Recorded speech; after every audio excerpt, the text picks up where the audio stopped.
Hello, my name is Garrett Jackson. I'm a special education teacher at Central Middle School within the Lawton Public Schools family. Today, we're going to discuss in this professional development the changes that have occurred in special ed beginning in 2017 with the Andrew F. versus Douglas County School District and the implications that has had within special education. This will be a very brief overview, and I'm not going to go into a great number of details, but this should work as a good primer on what changes have been made and how it affects us in the classroom. So to begin with, we're going to talk about some key terms. The first key terms is IDEA or IDEA, the Individuals with Disability Education Act, FAPE, Free Appropriate Public Education, LEA, Local Education Agency, SDI, Specially Designed Instruction, and IEP, Individual Education Program. A number of my colleagues have said to me recently that they had no idea that IEP stood for Education Program. They always thought it was plan. The reason why I've chosen to make sure to spell this out today is because dealing with IDEA, that is what IEP is defined as within the legislation. So beginning with the Individuals with Disability Act, which was reauthorized in 2004 and has been amended and reauthorized a number of times since then. It's known as IDEA or IDEA, and the Act regulates this and serves as a framework for schools to use proven methods of teaching and learning. It provides requirements for schools to follow with regard to students needing specially designed instruction. And what specially designed instruction is, that instruction that is completely different, or not completely different, but different than what is given in the classroom. It's what we're doing different to meet the unique needs of a student. IDEA also provides a procedure for parents and students to file grievances. And as we'll see in the cases today that we talk about, those grievances have some impact on all students who are serviced under an IEP. So a little background, the first really big case that changed special ed law was Board of Education versus Raleigh, and that was back in 1982, about 39 years ago. And it basically spelled out the definition of what FAPE is, or the Free Appropriate Public Education. And what that essentially is that a student needing special education is entitled to education that's appropriate at no expense and is basically at public expense. You can't have a school say, well, your child's on an IEP, so you have to pay for these services to meet their educational benefit. And that's basically the tenets of FAPE. There are some exceptions. If you have like a fee for a sport or a athletic fee or something that's provided for all students, that doesn't necessarily mean that students on an IEP don't have to pay that. But you have to be very careful as a school about what fees you institute. So the decision in Raleigh clarified that children with disabilities were entitled to access to education and that it provided educational benefit. And the standard that was set with Raleigh was educational benefit. But it placed limits. It said that basically a student was not entitled to the best education possible. And they weren't entitled to education that maximized their potential. And at the time, this was a huge victory for students. They couldn't be just left out of education, but it needed to be beneficial. There was schools at that time were warehousing kids with special needs and not really doing much with them. But it was kind of a double-edged sword. Yes, you have to receive some benefit, but we don't have to provide the maximum benefit or the best education possible. And so that's where the law sat from 1982 till 2017. And when we get to 2017, we have the Andrew F. versus Douglas County School District. And this was a unanimous decision by the U.S. Supreme Court. And it basically expands and partially redefines FAPE from Raleigh. And basically the background for this particular case is that Andrew had been on an IEP since 4th grade. Progress had stalled.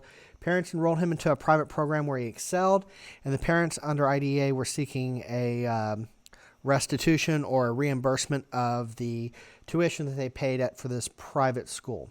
School district says no, they were making progress here.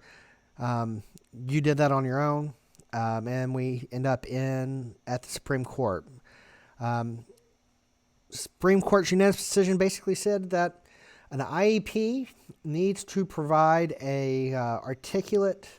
be written in a way that it articulates a meaningful education benefit. And what that means is it's no longer the standard going to be some educational benefit. You have to address your IEPs to benefit the student and their unique individual needs. And that standard of de minimis, which you've seen in Raleigh, was rejected by the Supreme Court. So basically, 35 years later, we say, okay, Raleigh got us to this point, but we're going to step further because Raleigh was partially correct, but we know more now about the intent of Congress and what is required. So you have to provide more than just some education benefit. And so let's talk real quick about what that means for us in the classroom. An IEP must support and meet the needs of a student through specially designed instruction. And that SDI, or specially designed instruction, is what is done different for that student in the classroom. So it could be the way things are structured for that student. It could be providing an aid. It could be providing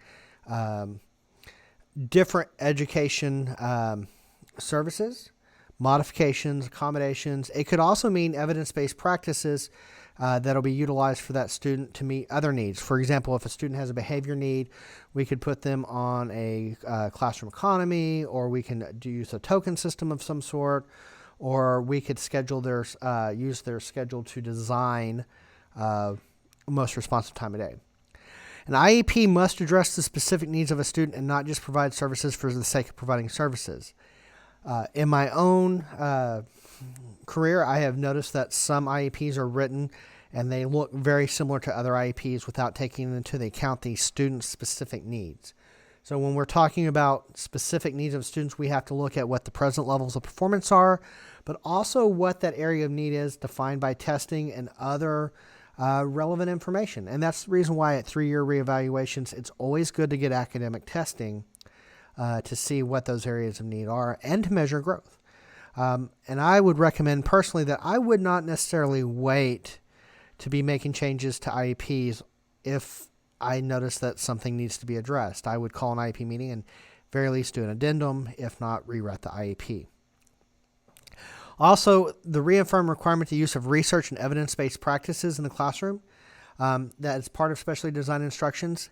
Coming up, we're going to talk briefly about those evidence-based practices and where you can find some of them. But a good example of an evidence-based practice is educating parents on how to work with their student at home to reinforce the learning that's done at school at home.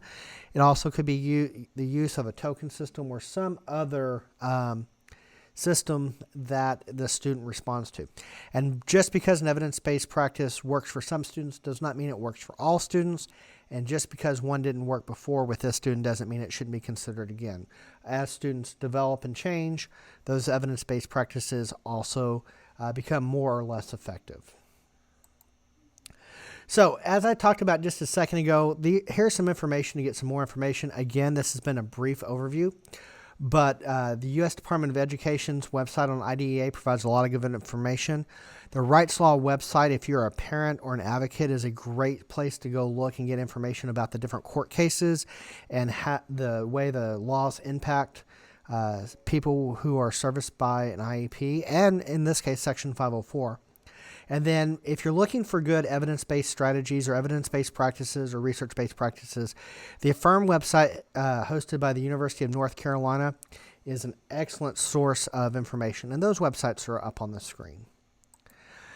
Typically, I want everybody who goes through my professional development knows that this is not just me coming up with stuff and go, oh, this is great. This particular professional development is based on professional literature that is out. This is the literature I reviewed for this particular professional development, and I encourage you to look those up because they provide a lot more in depth than what I was able to go through with this particular podcast. And with that being said, if you have any questions, please email me at the address below. The email below is my work email, and I check it regularly. And in the subject line, please put Professional Development 3921 so I know what you're referencing. And with that being said, I'd like to thank you for joining me today, and I would like to invite you to email me any of your questions, concerns, and I would be glad to respond to those. Thank you, and have a wonderful day.